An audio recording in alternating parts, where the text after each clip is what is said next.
2020 was certainly a year we'll never forget, a global pandemic that forced drastic life changes across the world. Schools and businesses shutting down, masks, social distancing, the new normal took over. Yet, somehow, in the middle of this chaos, LeBron James led the Lakers to an NBA championship. The finals trophy that year features a prominent asterisk etched on the side, at least metaphorically. Winning during a makeshift tournament inside the Orlando bubble meant no fans, no travel, and condensed playoff games while being isolated from society. Does that championship deserve a page in the history books with all the other legitimate rings? Or should we look at that Lakers team a little differently, through a lens that reveals a title ringed by extenuating circumstances? I think we need to peel this onion back a bit more to grasp how unusual that accomplishment was inside the NBA's bubble experiment. Stick around as I discuss the reasons why, contrary to some fans' belief, that 2020 championship journey was much tougher than most appreciate today. But before we continue, we would like you guys to subscribe to the channel,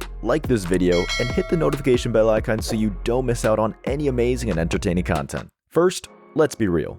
NBA players feed off the energy of the crowd. And can you blame them? The roar after a monster dunk, a crowd exploding after a buzzer beater, the mix of boos and cheers when a star player steps to the free throw line. Take all that away, and it almost feels like playing in an empty gym. Now imagine fighting through a playoff series without that external motivation and excitement. Not easy, right? The lack of adrenaline and atmosphere placed an invisible burden on guys who thrive off that electricity. Let's not gloss over the power of home court advantage either. The Lakers didn't get to play a single home game during their entire playoff run. Instead, they lived out of a hotel room for 3 months. Tell me, how much sleep would you get sharing a room with JaVale McGee? Between McGee's snoring and Dwight Howard's corny jokes, we're guessing LeBron didn't get his standard 8 hours. On a serious note, no home court edge was a big deal. The Lakers didn't have Staples Center rocking to motivate them when they needed a boost. Perhaps this wasn't as necessary against an injured Heat team in the finals. But not having the LA faithful behind them during earlier challenging series versus Portland, Houston, and Denver,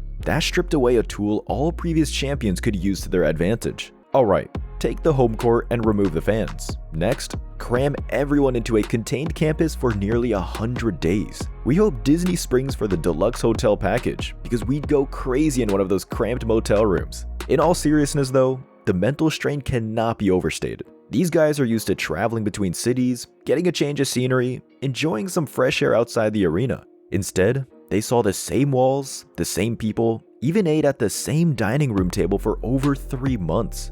Try putting yourself in that environment. It gets old, fast. Sure, millionaire stars lounged at a fancy resort and had some room to operate, but they lived under strict protocols banning outsiders on campus and limiting where they could go. Every moment was structured and regimented in ways that tested patience and mental resolve. Think about how emotional functioning suffers when freedom and control get restricted for typical citizens. Now imagine if you also needed to stay mentally sharp enough to compete at the highest level of your sport. It's asking a lot, even from well-paid professionals. Fans underestimate the facet, how mentally drained players must have felt. Jimmy Butler admitted it was taxing to remain locked in while staring at the same settings every day. When a finals MVP tells us about the mental exhaustion, it's worth listening. That type of strain impacts focus, decision-making, quality of play, all subtle factors that diminishes competition. Credit Miami and LA for managing this well enough to give us compelling basketball, but we saw the shelf life on mental burnout when both teams sputtered through a slog of a Game 5.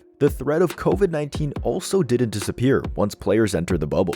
If anything, daily testing and contract tracing added another layer of tension. Players had to undergo frequent nasal swabs and temperature checks. They lived on edge that one positive test could suddenly jeopardize a playoff run. Bam Adebayo admitted he didn't feel back to full strength weeks after contracting COVID, saying, "Mentally, I feel like I'm ready.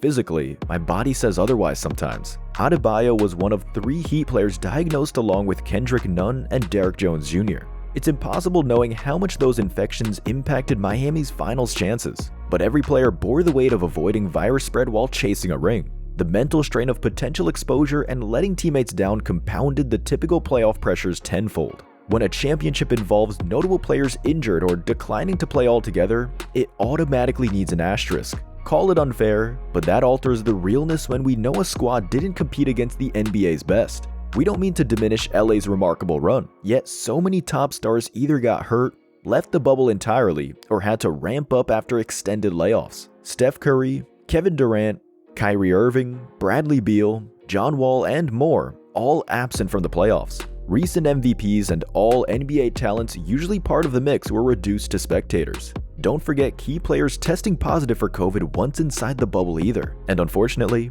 positive tests impacted team personnel too. We saw how much regular season team records predicted this unprecedented postseason as well. Number 1 seeds Milwaukee and LA prevailed in the end, but not before surviving some unprecedented scares. Lower rung seeds like Miami and Denver surprised, in part since traditional powerhouses weren't at full strength when participating at all.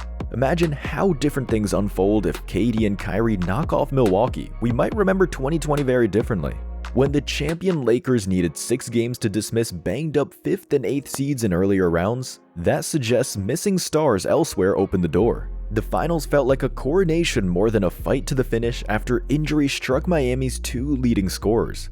Again, no fault of LeBron and LA for capitalizing under less than ideal circumstances. Just another reminder on how optics shifted towards feeling more like an off-brand title even at the time. Finally, an underrated struggle was dealing with the unknown week to week. Sure, hindsight makes the Lakers seem destined to win all along, but in the heat of their bubble journey, uncertainty and concern lingered in the background at all times. Stress over possible virus exposures, worries about a seasonal shutdown, playoffs held hostage by positive test rates, players carried all that on top of game pressure and closed campus circumstances.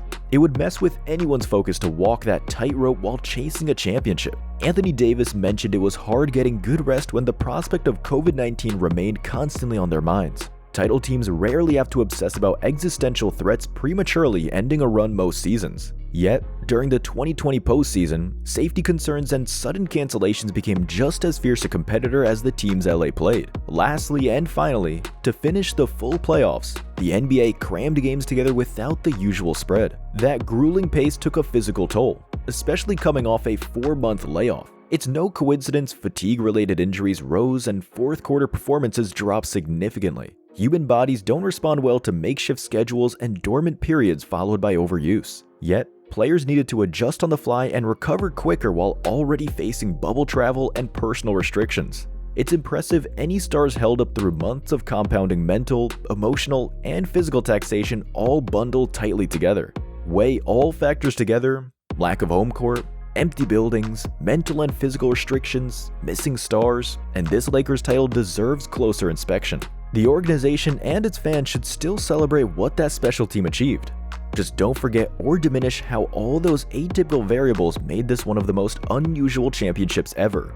Bubble or no bubble. Ultimately, fans must decide how worthy this Lakers squad was relative to past championships and their obstacles at hand. Does the bubble make you view LeBron and LA's latest honor differently?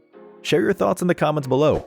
And if you enjoyed this video, don't forget to subscribe and click that bell icon to stay updated every time new content goes live. Thanks so much for watching, and we'll see you all next time.